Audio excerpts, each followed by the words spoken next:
Guys, welcome. Collective reading tayo ngayon for no contact. So, itatanong natin ngayon, bakit pakiramdam mo may connection pa kayong dalawa? Okay, so tingnan natin kung anong isasagot ng bara. Bakit pakiramdam mo may connection pa rin kayong dalawa? Give me the message. Bakit pakiramdam mo meron pa rin kayong connection dalawa? Okay, give me the message. Bakit pakiramdam mo may connection pa kayong dalawa?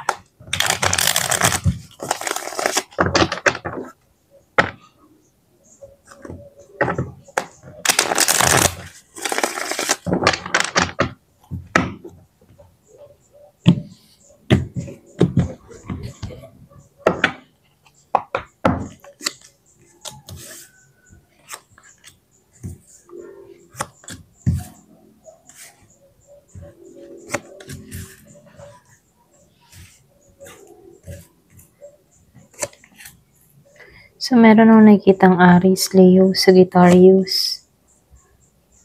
Merong Gemini, Libra, and Aquarius. Merong Virgo, Capricorn, Taurus, malakas ang Capricorn. Merong Pisces, Scorpio, Cancer, malakas ang Pisces. Okay. So, ito lang yung nakikita ko. Ayan, start na tayo. So, dito, nakikitaan ko dito, masyadong malalim to. Kumbaga, yung bang tipo na, itong connection na to, ito yung klase na, kahit ba wala kayong usap, or walang pakiramdaman, kahit ba minsan sinasabi mo sa sarili mo, tama na to, tigil na to, may humihila pa rin, So, ibig sabihin, malinaw dito na, hindi lang ikaw yung nakakaranas nito. Pareho kayo, okay? Kumbaga meron akong nakikitang energy cord na kung saan hindi napuputol, okay?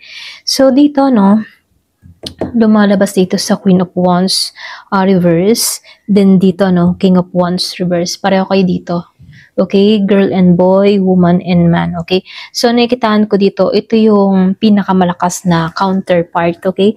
Kumbaga, pareho kayong fire energy dito, okay? Pareho kayong naka-reverse dito.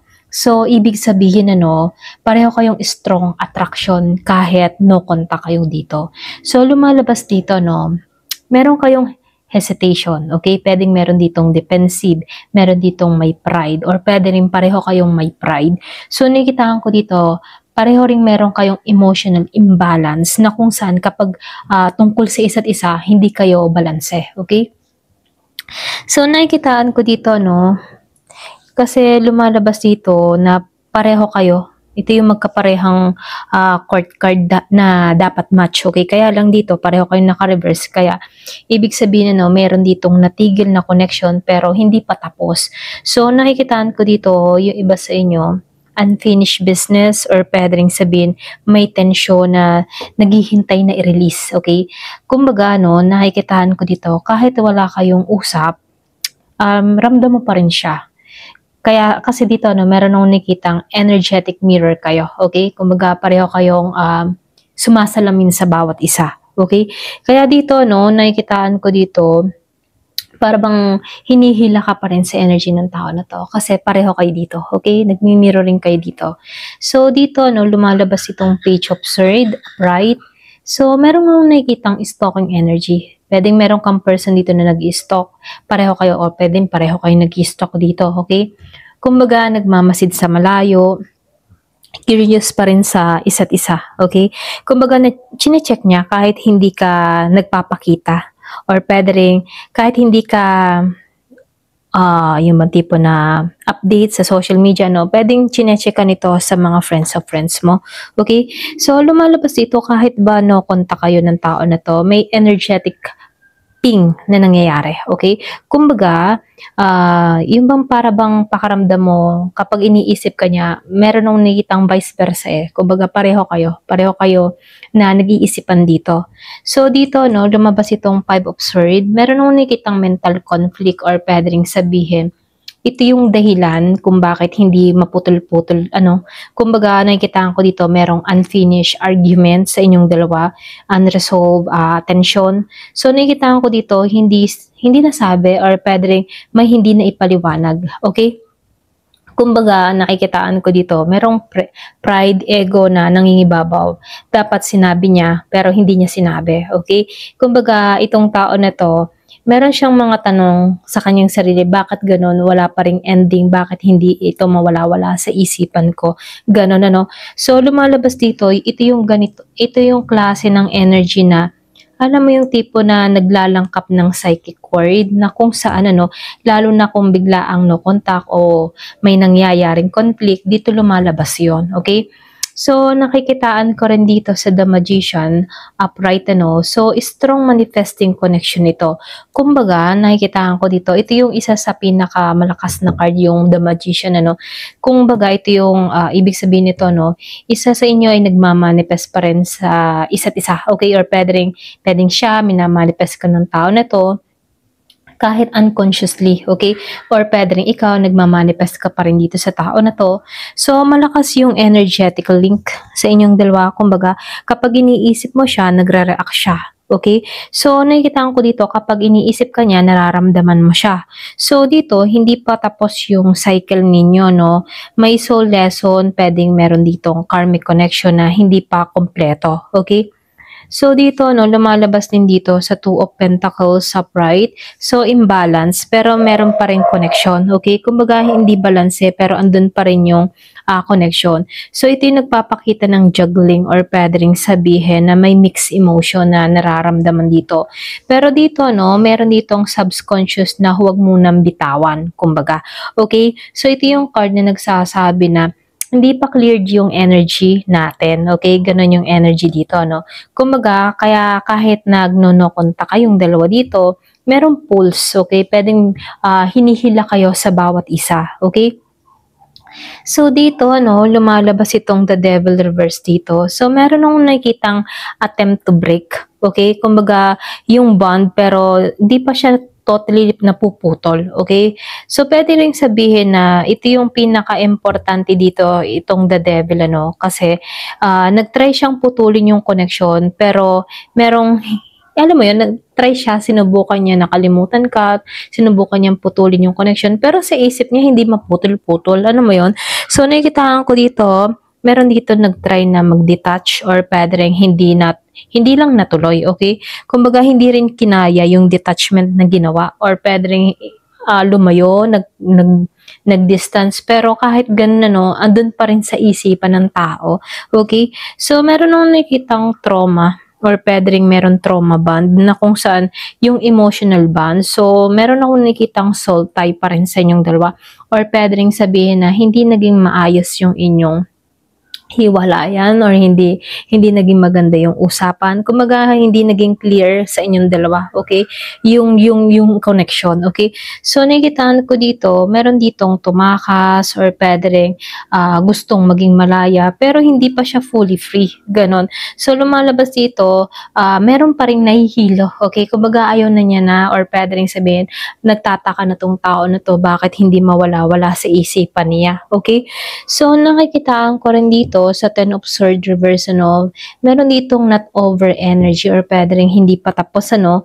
So, lumalabas dito, no, ito yung card ng akala mo tapos na, pero hindi pa pala. Ganun yung peg ng energy na to, no. Kumbaga, nasa healing stage, pero hindi pa closure. So, nakikitaan ko dito, kaya may nararamdaman kang connection sa taong ito, kasi hindi pa close yung cycle, okay? Kasi meron akong nakikitang umalis na lang, nagtakas, or lumayo, nag-block, mga ganun, ano. Kaya dito, naiiwan yung, yung energy, okay? So, nakikitaan ko rin dito sa Queen of Cups reverse, ano. So, meron ditong suppress yung emotion. Kumbaga, ikaw ito, si Queen of Cups, ano. You're trying to block your feelings, kumbaga, no. Kaya lang dito, hindi naman nawawala, pero sinubukan mo at tanggalin yung nararamdaman mo dito sa tao na to. Pero pilit pa rin siyang sumasagi sa isipan mo, energetically, ano. So, you feel drained sometimes, ano, pero hindi yung bang tipong hindi mo maputol-putol, okay? Bakit ito laging sumasagi sa isip ko? Bakit lagi na lang to nagpaparamdam sa isipan ko? Mga ganun, no? Bakit nararamdaman ko na naman tong taong ito? So, ganun, ano. So, nakikita ko dito, sa King of Cups, ano, upright. Siya ito kumbaga malalim pa rin yung nararamdaman. Ikaw si Queen of Cups reverse, para bang ayaw mo na gusto mo nang putulin, gusto mo nang tanggalin to, pero dito si King of Cups, andun siya. Siya ito, deep feeling pero controlled, okay? So, ibig sabihin, ito yung nakakatawa pero totoo, kasi ikaw yung emotional overwhelmed dito. Siya naman yung may deep emotion pero hindi niya pinapakita. Alam mo yon, malalim yung kanyang nararamdaman pero hindi siya nagpapakita ng mga signs, sinyales dito, mga ganyan, no? Kaya nangyayari, silent emotional exchange yung nangyayari dito, okay? Kumbaga kahit wala siyang ginagawa, nararamdaman mo pa rin tong tao na to. Kasi may emotion siyang hindi niya ina-acknowledge, okay? So dito, lumalabas sa Seven of Pentacles dito, naka-reverse siya. So, nakikitaan ko dito, meron ditong nasayang yung potential, Kumbaga, pareho kayong may pakaramdam sa bawat isa na sayang, okay? Dapat may nangyayari pa sa aming dalawa. Hindi dapat ganito natapos. Mga ganun, So, ibig sabihin, yung ganitong pakaramdam ay sobrang bigat, okay? Kumbaga, sobrang bigat energetically, kaya nakakabit pa rin, okay?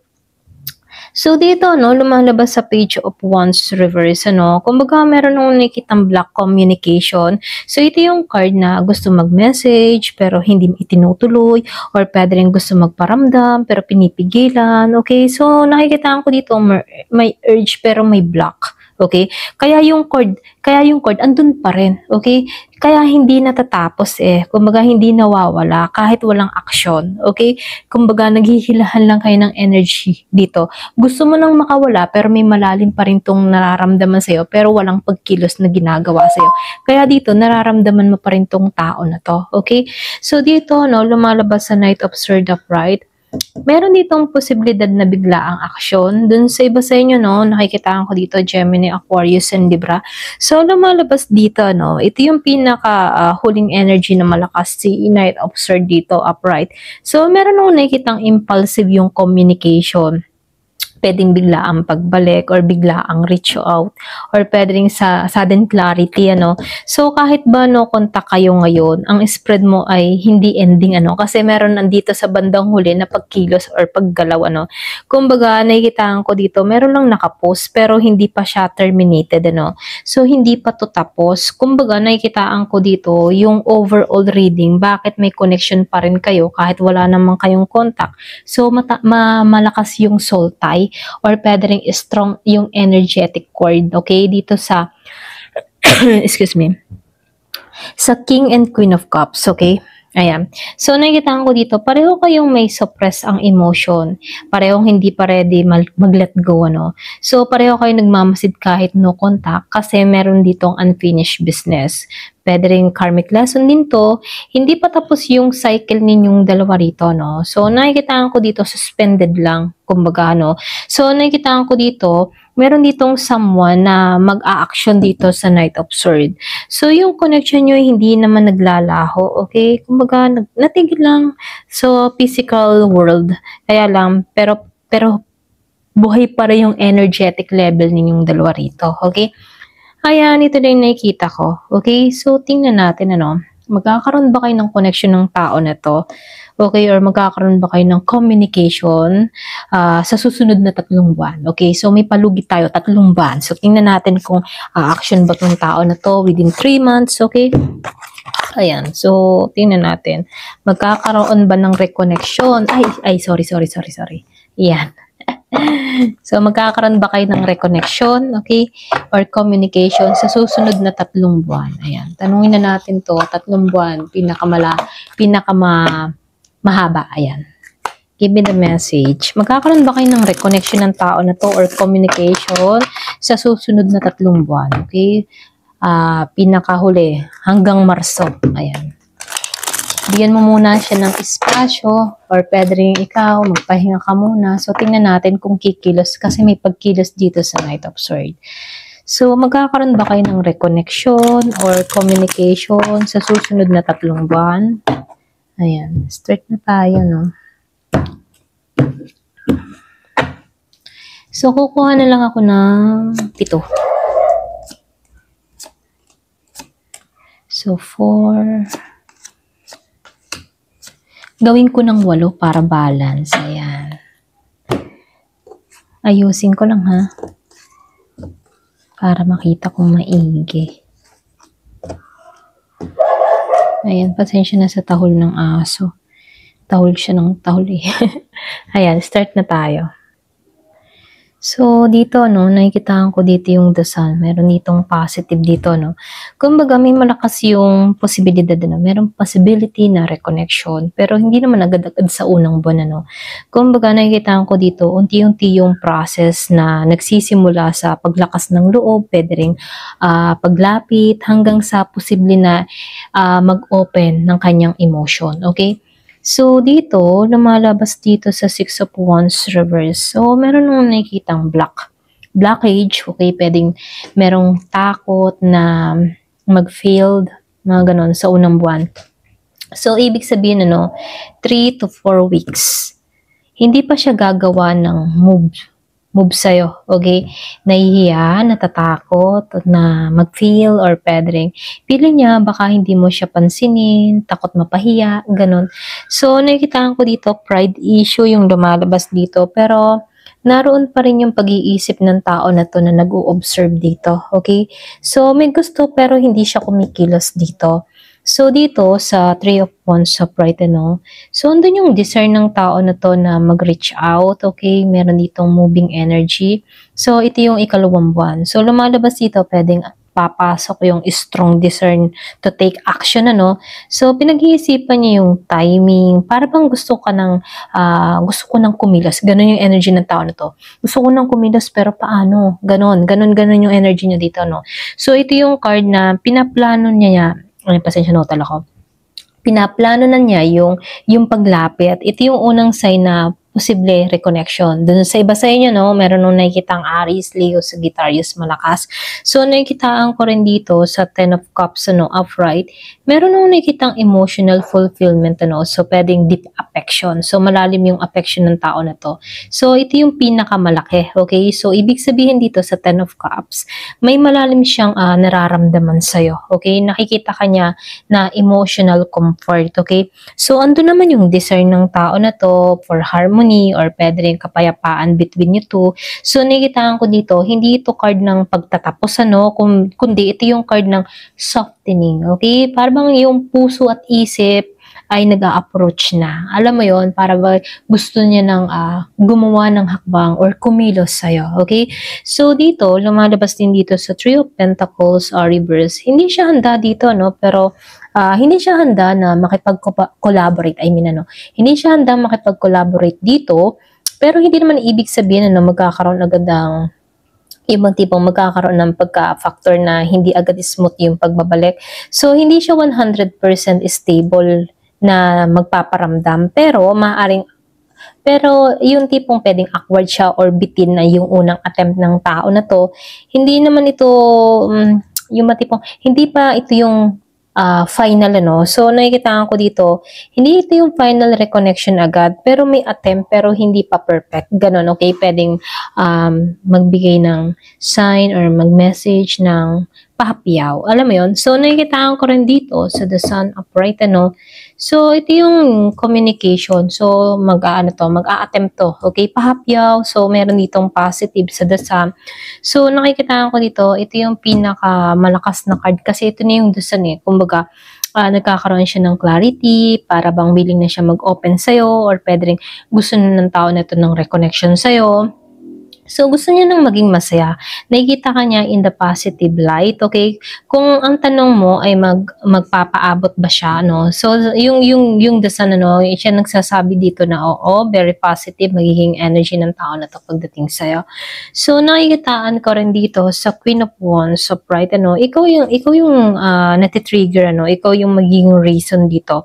Kumbaga, ikaw yung reason bakit malakas yung loob niya rito. Kumbaga, nagbalik yung attraction, nagbalik yung respeto, nagbalik yung confidence niya na magparamdam ng stable ka emotionally, ganon. So, nakikitaan ko dito, na-inspire siya sa energy mo, okay? So, yung tipo na you become magnetic, okay? Na humihilak at ito yung dahilan para siya maunang kumilos. Ganon, okay? So, dito, lumalabas din dito sa Ace of Cups. Wow, lumabas ang Ace of Cups upright dito. So, nakikitaan ko dito yung new emotional opening. Kumbaga, this is a beautiful card kasi ito yung bagong simula emotionally, okay? So, pwedeng mag-start ulit kayo ng connection, may chance of confession or opening up, okay? So, nagitaan ko dito, meron siyang fresh feeling na lalabas, ganon. So, ibig sabihin, ito yung card na emotional reconnection. So, nakikitaan ko dito, may paramdam or pwede rin communication na may dalang emotion, hindi siya bara-bara, andun yung kanyang damdamin, okay? So, dito, lumabas ang Eight of Swords, upright. Ayan, pasensya, meron tumunog. So, lumabas ang Eight of Swords, upright. So, nakikitaan ko dito, no? Yung iba sa inyo, nag-hesitate itong tao na to, okay? Malakas yung Gemini dito.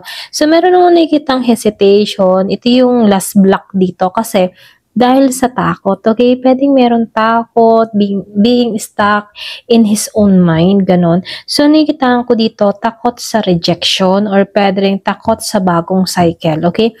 Pero itong the sun, at the Ace of Cups dito, meron tong pahiwatig na yung takot nito yung ma-overcome niya. Okay? So, nakikitaan ko dito, final answer, timeline natin, within 3 months, kung magpaparamdam or magbibigay ito ng mensahe sa'yo, no? Ngayon sa first month, pwedeng hanggang January, January, hindi to kikilos agad. Pero iniisip ka niya, Pagdating naman sa February, nagplaplano na to, nag-iisip-isip kung paano ba siya magpaparamdam. Kumbaga, meron ditong strong na tumutulak sa kanya patungo sa'yo. Then, dito sa 3 months, hanggang Marso, nakikitaan ko dito yung communication or pwede emotional opening. Kumbaga, meron akong nakikitang warm, positive reconnection dun sa iba ha. So, nakikitaan ko dito posibleng confession or pwede ring soft yung approach niya. Okay? So, nakikitaan ko dito, yes, may reconnection sa inyong dalawa and communication, within 3 months. Yung iba sa inyo, so hindi halos lahat, ito lang nakikita ko dito. So, magiging positive yung direction, Ito lang nakikita ko. Ayan. Ayan, hanggang dito na lamang po. Thank you for watching. Love and peace.